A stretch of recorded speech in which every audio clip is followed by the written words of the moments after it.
เดี๋ยวกูจะเอาเล็บเนี่ยข่วนหน้ามึงหัวละจ้าหัวละจ้า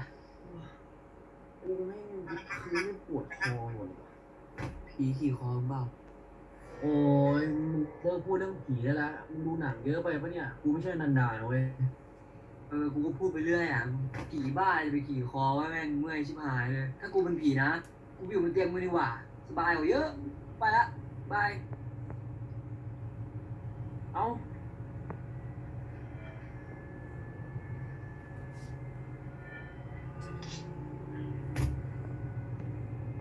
ผีอะไรจะอยู่บนเตียง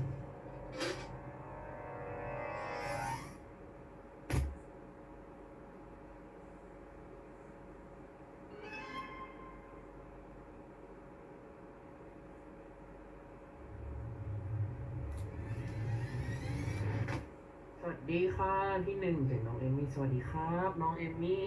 ที่หนึ่ง